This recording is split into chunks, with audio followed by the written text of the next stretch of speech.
हम चलिए स्टार्ट करते हैं आज का नया चैप्टर जिसका नाम है थर्मोडायनेमिक। तो सबसे पहले हम जानेंगे भी थर्मोडायनेमिक्स में हमें पढ़ना क्या क्या चीजें हैं। तो फटाफट से एक बार रिव्यू देख लेते हैं चैप्टर का, उसके बाद हम प्रोसीड करेंगे। तो सबसे पहले आपको इसमें पढ़ना है थर्मोडायनेमिक का मतलब, दूसरा आपको पढ़ना है सिस्टम, तीसरा आपको पढ़ना है सराउंडिंग, एंड देन आपको पढ़ना है एक्सटेंसिव प्रॉपर्टी और इंटेंसिव प्रॉपर्टीज क्या होती है। उसके बाद पढ़ोगे आप हीट, एंड देन आप पढ़ोगे वाकडन कैसे होता है, पॉजिटिव है नेगेटिव है, ये सारी चीजें आप देखोगे। उसके बाद हम नेक्स्ट देखते हैं यहाँ पे zero law of thermodynamic, and then आएगा आपका फर्स्ट लॉ ऑफ थर्मोडायनेमिक। उसके बाद आप पढ़ोगे एंथैल्पी, फिर पढ़ोगे एंट्रोपी, एंड देन लास्ट आप पढ़ोगे third law of thermodynamic, and last topic आपका होता है गैस फ्री एनर्जी। यानी कि बेसिकली आपको 7 से 8 मेजर टॉपिक्स इस चैप्टर के जो पढ़ने हैं आपको। तो आज मैं आपको इस वीडियो में मेजर 3 टॉपिक्स बताऊंगी। सबसे पहला टॉपिक बताऊंगी कि थर्मोडायनेमिक होता क्या है, दूसरा आपको बताऊंगी सिस्टम के बारे में, और तीसरा यहाँ पे हम पढ़ेंगे एक्सटेंसिव एंड इंटेंसिव प्रॉपर्टीज क्या होती है। तो बिना टाइम वेस्ट के आगे हम प्रोसीड करते हैं। तो जैसे कि अगर हम बात करें थर्मोडायनेमिक की, तो थर्मोडायनेमिक बेसिकली क्या होता है, आपकी साइंस की वो ब्रांच होती है जिसके अंदर हम हीट या फिर एनर्जी की जितनी भी फॉर्म्स होती हैं उनके बारे में हम स्टडी करते हैं। तो उसको हम क्या बोलते हैं, थर्मोडायनेमिक। तो मैं यहां लिख देती हूं, क्या है आपका भाई thermodynamic, the branch of science, the branch of science that deals with the different forms of energy, different forms of energies and their interconversion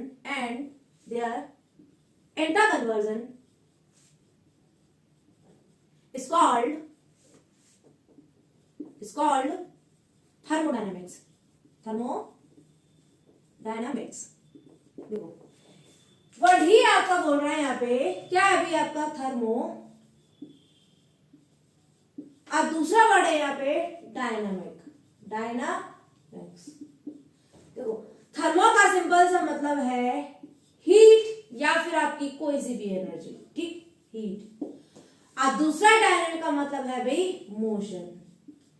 तो सिंपल सा आप इस चैप्टर में भाई हीट या फिर आपकी अदर एनर्जी जो होती हैं वो किस तरीके से फ्लो करती है, उनका मूवमेंट कैसे होता है, कैसे वो एक फॉर्म से दूसरे फॉर्म में चेंज करती हैं, इसके बारे में आप पढ़ोगे।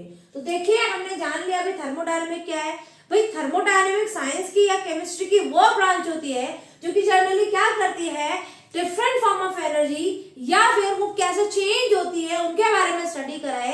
That branch of science is called thermodynamic. I hope आपको थर्मोडायनेमिक क्लियर हो गया होगा। तो चलिए आगे प्रोसीड करते हैं हम। तो थर्मोडायनेमिक के बाद जो आपको नेक्स्ट देखना है यहाँ पे, वो हम देखेंगे यहाँ पे सिस्टम। तो देखिए यहाँ पे अगर हम बात करें, नया टर्म आएगा आपका सिस्टम।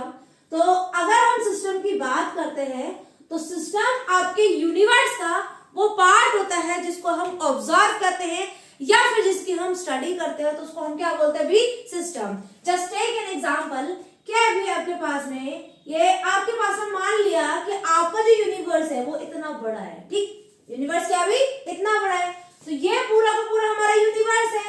अब क्या कर रहे हैं, हमने कंटेनर लिया, क्या लिया भी, एक कंटेनर। अब उस कंटेनर के अंदर हम एक रिएक्शन परफॉर्म कर रहे हैं, ठीक, मान लिया HCl डाल दिया और साथ में हमने जिंक के ग्रेन्यूल्स डाल दिए। तो क्या होगा भाई आपका, अब हमारा जो फोकस है, जो ऑब्जर्वेशन है वो कहाँ जा रही है भाई, इसके पास जा रही है। तो ये जो हमारा बीकर है, ये बीकर क्या हो गया, हमारा सिस्टम हो गया, क्योंकि हम क्या कर रहे हैं, इसके बारे में स्टडी कर रहे हैं, इसको हम ऑब्जर्व कर रहे हैं, हमारी ऑब्जर्वेबल थिंग है, तो इसको हम बोलेंगे सिस्टम।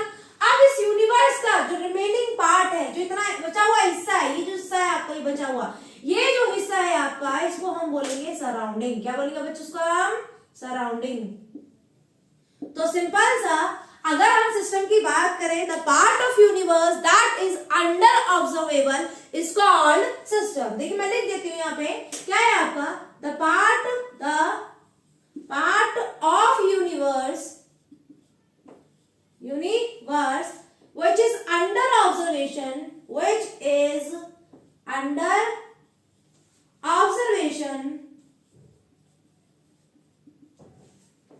is called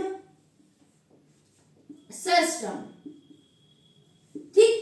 अब बात करेंगे सराउंडिंग की, तो सराउंडिंग क्या है भाई आपका, अगर हम सराउंडिंग की बात करें तो सिंपल सी भाषा में भाई आपका जो सराउंडिंग होता है यूनिवर्स का वो पार्ट है जो कि सिस्टम को छोड़ के बच चुका है आपका, यानी कि सिंपल सा the remaining part of the universe excluding the system is called surrounding. तो देख लीजिए, लिख देते हैं यहाँ पे the remaining part of the universe, remaining part of universe, part of universe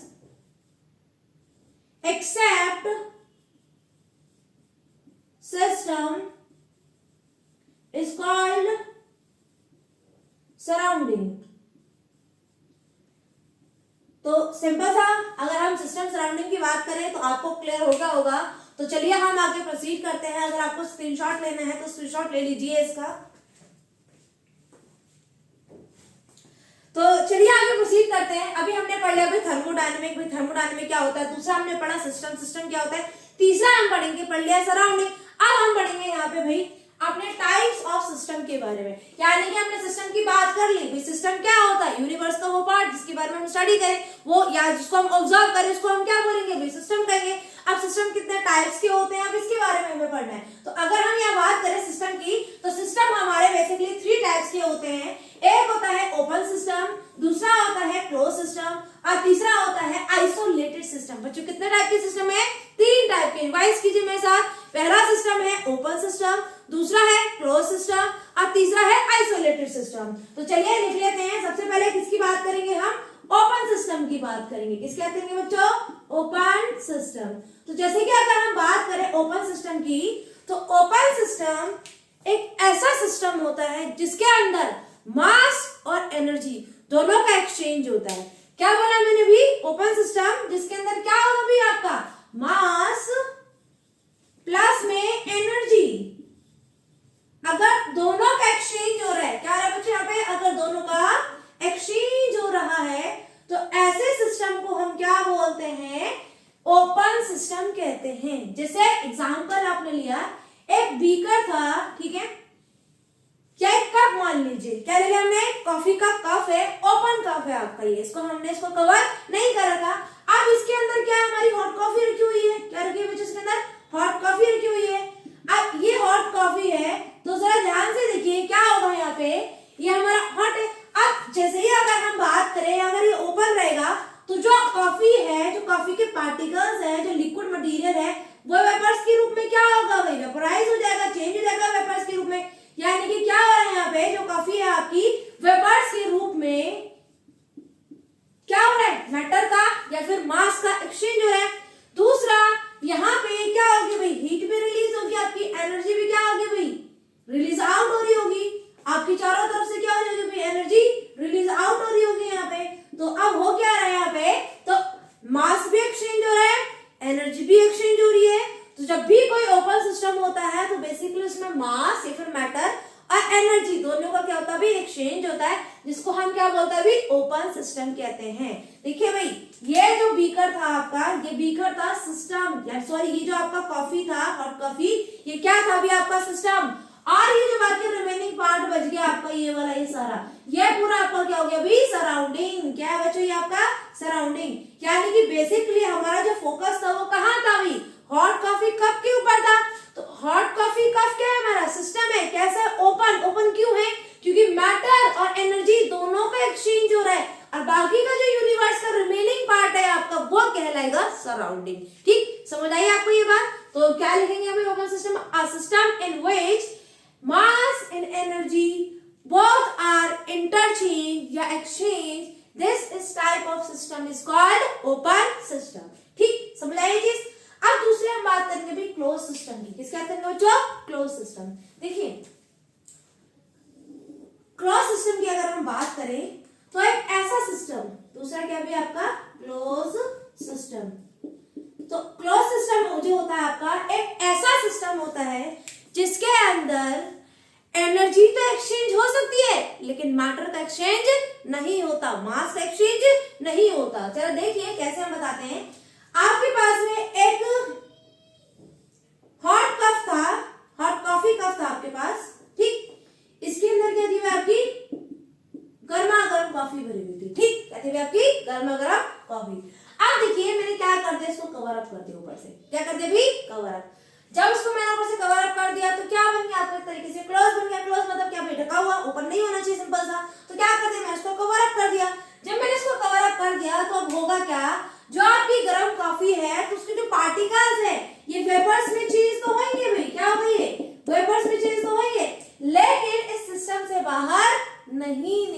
आपके। लेकिन एक चीज और ध्यान से दीजिएगा, चलो मान लिया आपका मैटर एक्सचेंज नहीं हो रहा, लेकिन क्या कभी आपने ऑब्जर्व किया है, अगर आप अपनी कॉफी को 5 मिनट के लिए 10 मिनट के लिए ऐसे ही कवर अप करके रख देते हैं तो 5-10 मिनट के बाद क्या होती है, कॉफी ठंडी हो जाती है। वही ठंडी क्यों हुई, क्योंकि यहाँ पे एनर्जी का एक्सचेंज हुआ आपका, यानी कि सिंपल सा जो एनर्जी थी वो कप के जो वॉल्स थी, जो उसकी बाउंड्री थी, उसके द्वारा क्या होगा भी यहाँ पे एक्सचेंज होगी सराउंडिंग के अंदर, यानी कि ये आपका सराउंडिंग था पूरा एरिया, और सराउंडिंग के साथ में सिस्टम ने क्या कर दिया, ये जो सिस्टम था आपका, सिस्टम ने क्या कर दिया भाई, एनर्जी का एक्सचेंज कर लिया। तो जब भी आपका क्या हो जाए, यहाँ पे सिंपल था मास का एक्सचेंज ना हो, यहाँ पे क्या बोला आपका, मास या फिर मैटर का एक्सचेंज ना हो, लेकिन आपका एनर्जी का एक्सचेंज हो जाए। क्या हो जाए बच्चे, यहाँ पे एनर्जी का एक्सचेंज हो जाए, तो इस टाइप के सिस्टम को हम क्या बोलते हैं भाई, क्लोज सिस्टम कहते हैं। तो समझ आया बच्चों, पहला क्या था ओपन सिस्टम, दूसरा आपका क्लोज सिस्टम। ओपन सिस्टम में मास एनर्जी दोनों एक्सचेंज हो सकते हैं क्योंकि वो ओपन होता है। क्लोज सिस्टम में मास एक्सचेंज नहीं होता लेकिन एनर्जी एक्सचेंज हो जाती है क्योंकि वो क्या होता है भाई, क्लोज होता है। तो अब आपको मैं बताती हूँ थर्ड टाइप ऑफ सिस्टम जिसका नाम है आइसोलेटेड सिस्टम। तो चलिए फटाफट से आप एक बार इसका स्क्रीनशॉट ले लीजिए, उसके बाद हम आगे प्रोसीड करते हैं। तो आई होप आपको ये दोनों चीजें क्लियर हो गई होंगी। अब हम आगे प्रोसीड करते हैं आइसोलेटेड सिस्टम के ऊपर। तो फटाफट से हेडिंग कर लीजिए अभी आइसोलेटेड सिस्टम। आई होप आप लोग अपने साथ पेन और कॉपी दोनों लेके बैठे होंगे। बिना पेन कॉपी के लेके बैठना मतलब एक तरीके से टाइम वेस्ट करना है। तो अगर किसी ने अभी तक पेन और कॉपी नहीं उठाया तो पेन और कॉपी उठा के फटाफट से साथ के साथ नोट्स बनाते चलिए ताकि आपकी जो चीजें हैं वो क्रिस्टल क्लियर हो जाए। तो ठीक है, आगे प्रोसीड करते हैं हम। तो देखिए भाई, तीसरा जो टॉपिक है आपका वो है आइसोलेटेड सिस्टम। क्या है बच्चों, ये आइसोलेटेड सिस्टम। देखो आइसोलेटेड सिस्टम भाई वर्ड से ही पता चल रहा होगा, आइसोलेट मतलब क्या है भाई, बिल्कुल अकेला है। जस्ट टेक एन एग्जांपल, क्या है भाई आपके पास में, आपने एक कंटेनर लिया, ठीक, ये कंटेनर है आपका, और इस कंटेनर को आपने थर्मली इंसुलेटेड कर दिया। क्या कर दिया भाई आपने, थर्मली इंसुलेटेड। देखिए मैं यहाँ पे एक वर्ड लिखूंगी अभी, थर्मली इंसुलेटेड। इसका मतलब होता है कि यहाँ पे हीट या एनर्जी का बिल्कुल भी एक्सचेंज नहीं हो सकता। कैसा है आपका ये थर्मली इंसुलेटेड फ्लास्क है, thermally insulated flask, insulated flask मतलब अब जो है हीट का ना तो इनफ्लो हो सकता है ना तो आउटफ्लो हो सकता है। तो अब आपने क्या कर दिया, इसको थर्मली क्या कर दिया भाई, इंसुलेटेड कर दिया। अब ये जो आपका अंदर का पार्ट है ये है आपका सिस्टम। क्या है बच्चों, ये आपका सिस्टम। और बाहर का ये जितना भी रिमेनिंग पार्ट है आपका, ये है आपका सराउंडिंग। क्या है बच्चों, ये आपका सराउंडिंग। यानी कि अभी तक हम किसके बेसिस पे पढ़ रहे थे भाई, मैटर और एनर्जी के एक्सचेंज के बेसिस पे। तो देखिए यहाँ पे पहली बात, ये सिस्टम क्लोज है, ठीक है, कवर अप हो रखा है, तो इसके अंदर मैटर का एक्सचेंज तो बिल्कुल भी नहीं हो सकता है ना। यहाँ पे मैटर का एक्सचेंज तो भाई बिल्कुल भी नहीं हो सकता है यहाँ पे। लेकिन अगर मैं बात करूं अपने एनर्जी की, चाहे वो हीट के फॉर्म में हो या फिर वो अदर फॉर्म में हो, तो एनर्जी भी मैंने क्या कर दिया भाई, इसको इंसुलेटेड कर दिया, पूरा थर्मल इंसुलेटेड है। अब यहाँ से हीट ना तो अंदर जा सकती है ना ही बाहर आ सकती है। तो यहाँ पे क्या आ रहा भाई, एनर्जी का भी एक्सचेंज नहीं हो रहा। क्या बोला है, एनर्जी का भी एक्सचेंज नहीं हो रहा। तो एक ऐसा सिस्टम जहां पर ना तो एनर्जी का एक्सचेंज होता है ना ही मैटर का एक्सचेंज होता है, that type of system is called isolated system. और याद रखना, दुनिया में कोई भी परफेक्टली आइसोलेटेड सिस्टम नहीं होता, उसको हमें बनाना पड़ता है, लेकिन वो भी 100% क्रिएटेड नहीं होता। कहीं ना कहीं थोड़े बहुत अमाउंट में हीट का या एनर्जी का लॉस या गेन हो ही जाता है। तो हम भाई हर चीज को आइडियली लेके चलते हैं। अगर आइडियली अगर मैं कहूं आइसोलेटेड सिस्टम क्या है, तो एक ऐसा सिस्टम जिसमें ना तो एनर्जी एक्सचेंज हो रही है ना ही मास एक्सचेंज हो रहा है, उसको हम बोलेंगे आइसोलेटेड। ठीक, अब देखिए आगे समझ आ गया आपको ये चीज। अब हम आगे प्रोसीड करते हैं। तो भाई देखो, सबसे पहले हमने पढ़ा था थर्मोडायनेमिक, दूसरा हमने पढ़ा भाई सिस्टम, तीसरा हमने पढ़ा भाई टाइप ऑफ सिस्टम। टाइप में पहला ओपन था, दूसरा क्लोज था, तीसरा हमारे पास में आइसोलेटेड था। अब हम पढ़ेंगे अभी मैक्रोस्कोपिक प्रॉपर्टीज के बारे में। भाई सबसे पहले हम जान लेते हैं कि मैक्रोस्कोपिक प्रॉपर्टीज क्या होती है। भाई सिंपल सी भाषा में मैक्रोस्कोपिक प्रॉपर्टीज वो प्रॉपर्टीज होती हैं जो कि किसी भी मैटर के बल्क बिहेवियर की वजह से आती है।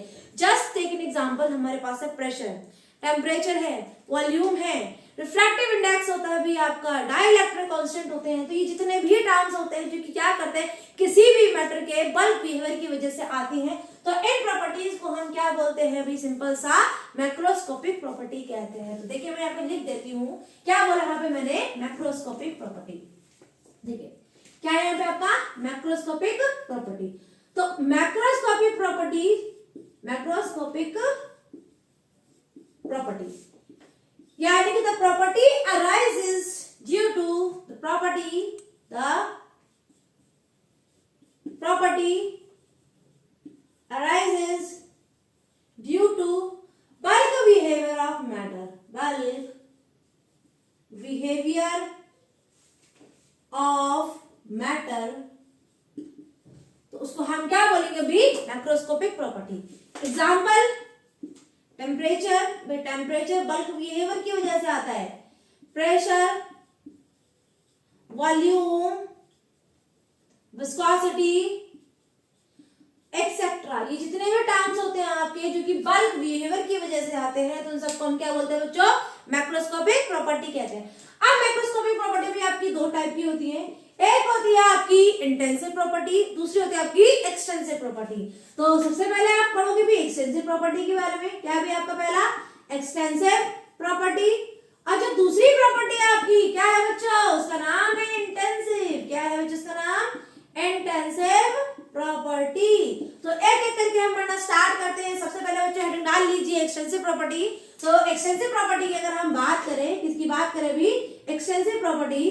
तो एक्सटेंसिव प्रॉपर्टी वो प्रॉपर्टी होती है जो कि किसी भी सब्सटेंस के अमाउंट या साइज पे डिपेंड करे, उसको हम क्या बोलेंगे, एक्सटेंसिव प्रॉपर्टी। क्या बोला यहाँ पे, the property which depends on the property which depends on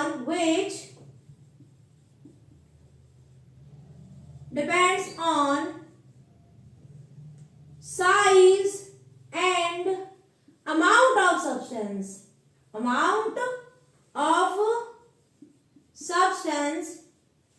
is called what, extensive property। क्या होता है बच्चों यहाँ पर, extensive property।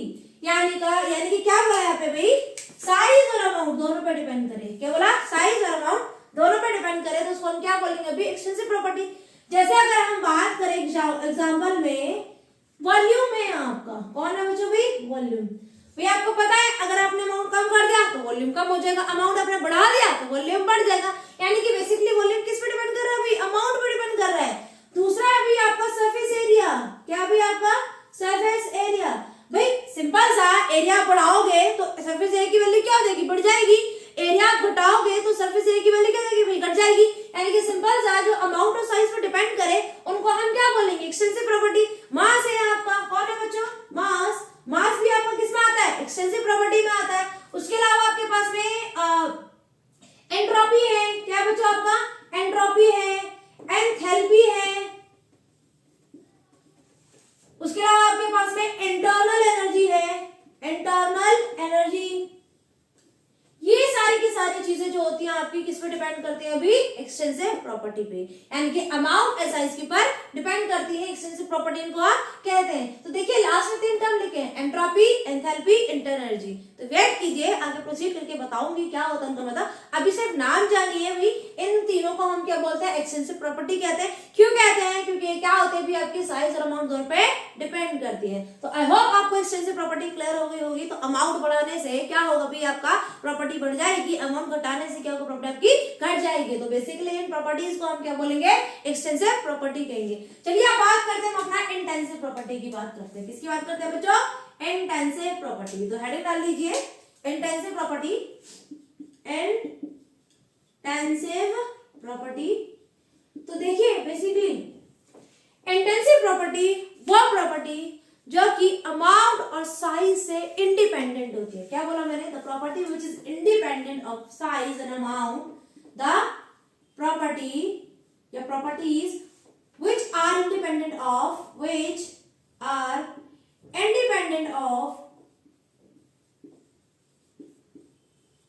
size and amount of substance, size and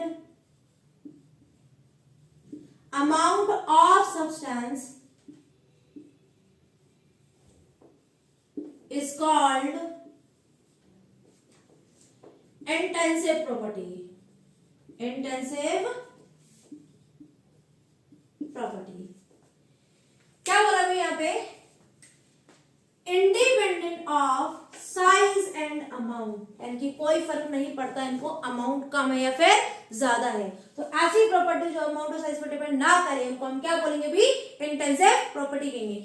जैसे एग्जांपल की अगर हम बात करें तो भाई आपका टेम्परेचर, ठीक, टेम्परेचर अभी आपका, अगर मैं इस रूम की बात करूं, अगर मैं इस पूरे रूम की बात करूं तब भी 25 डिग्री सेल्सियस टेम्परेचर होगा रूम टेम्परेचर। अगर मैं इसके एक कोने की बात करूं तब भी क्या है भी इसका टेम्परेचर 25 डिग्री सेल्सियस ही रहेगा एट रूम टेम्परेचर। यानी कि बेसिकली आप साइज बड़ा कर लो या आप छोटा कर लो, दोनों कंडीशन में क्या हो रहा है, जो अमाउंट है वो क्या है, फिक्स है, यानी कि बिल्कुल डिपेंड ही नहीं कर रहा ना अपना साइज पर डिपेंड कर रहा, नहीं अमाउंट पर डिपेंड कर रहा है। दूसरा भी आपका प्रेशर की बात कर दे, किसकी बात कर दे भी? प्रेशर की। तो प्रेशर भी क्या भी आपका एक्सटेंसिव प्रॉपर्टी है। अभी प्रेशर चाहे बड़ा ले लो चाहे छोटा ले लो, दोनों कंडीशन में क्या भी आपका प्रेशर का अमाउंट सेम रहेगा। तीसरा भी जो नॉर्मल है, जैसे अगर हम बात करें डेंसिटी, भाई ये तो कॉमन एग्जांपल है, डेंसिटी की बात करें तो आपको पता है अभी वाटर की डेंसिटी कितनी है अभी आपकी 1 ग्राम पर ml होती है। यानी कि बेसिकली आप क्या करो, 1 कप पानी लो तब भी उसकी डेंसिटी 1 ग्राम पर ml रहेगी, 10 लीटर पानी ले लो तब भी उसकी डेंसिटी क्या रहेगी? 1 ग्राम पर ml रहेगी। चाहे 1 ड्रॉप वाटर ले लो तब भी उसकी डेंसिटी कितनी रहेगी? 1 ग्राम पर ml रहेगी। यानी कि डेंसिटी भी अमाउंट और साइज पर डिपेंड नहीं कर रही। ये क्या है भाई? बेसिकली ऐसी प्रॉपर्टी जो अमाउंट और साइज पर डिपेंड नहीं करती और डिपेंड करती है तो किसमें करती है अभी? नेचर पे डिपेंड करती है। किसपे करती है अभी? नेचर। यानी कि सब्सटेंस का क्या नेचर है उस चीज पे डिपेंड करती है। साइज और अमाउंट से इनको कोई फर्क नहीं पड़ता। तो आपके पास में टेम्परेचर है, प्रेशर है, डेंसिटी है, डेंसिटी के अलावा आपके पास में यहाँ पे विस्कोसिटी है, विस्कोसिटी, उसके अलावा आपके पास में वेपर प्रेशर है, वेपर प्रेशर।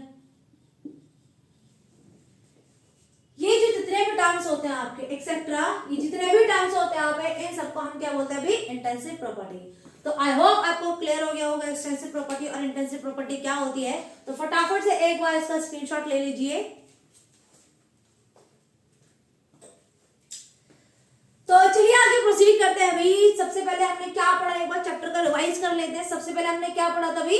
थर्मोडायनामिक्स। भाई थर्मोडायनामिक्स क्या होता है? साइंस की वो ब्रांच जो कि एनर्जी की डिफरेंट फॉर्म और उसके इंटरकन्वर्जन की स्टडी करा है, तो उसको हम क्या बोलते हैं भाई? थर्मोडायनामिक कहते हैं। दूसरा हमने पढ़ा भाई सिस्टम। सिस्टम क्या होता है? यूनिवर्स का वो पार्ट जिसको जो कि क्या होता है? अंडर ऑब्जर्वेशन होता है, उसको हम क्या बोलते हैं भाई? सिंपल सा सिस्टम कहते हैं। दूसरा हमने पढ़ा था भाई टाइप्स ऑफ सिस्टम। भी टाइप्स ऑफ सिस्टम क्या होता है भाई? आपका ओपन होता है, क्लोज होता है, आइसोलेटेड। ओपन सिस्टम वो सिस्टम जिसमें मैटर और एनर्जी दोनों का एक्सचेंज हो जाए। क्लोज सिस्टम वो सिस्टम जिसमें मैटर का एक्सचेंज ना हो लेकिन एनर्जी का एक्सचेंज हो जाए। और आइसोलेटेड सिस्टम भी ऐसा सिस्टम जिसके अंदर क्या होगा?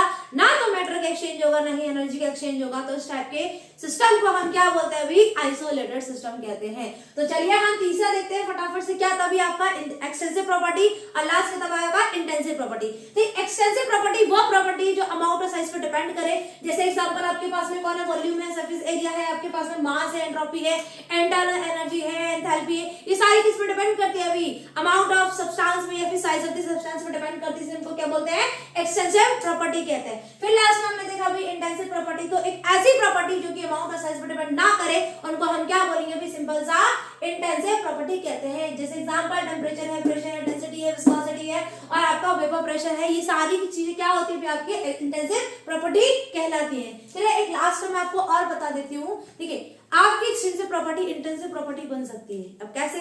एक फॉर्मूला याद रखना। क्या होगा अभी यहाँ पे आपके पास में? एक्सटेंसिव प्रॉपर्टी इंटेंसिव में चेंज करना है हमें। तो इंटेंसिव प्रॉपर्टी आपकी तब चेंज होगी जब दो एक्सटेंसिव प्रॉपर्टी का डिवीजन होगा। एक्सटेंसिव प्रॉपर्टी अपॉन में एक्सटेंसिव प्रॉपर्टी, जब इन दोनों का डिवीजन होगा तब आपको क्या मिलेगा बच्चों? Intensive property. जैसे मैंने क्या बोला आपको, जो डेंसिटी है कौन है अभी आपकी? डेंसिटी एक इंटेंसिव प्रॉपर्टी है। बताया ना मैंने आपको, डेंसिटी क्या है अभी आपका? इंटेंसिव प्रॉपर्टी है। अगर भाई डेंसिटी का फॉर्मूला क्या होता है? मास अपॉन में वॉल्यूम।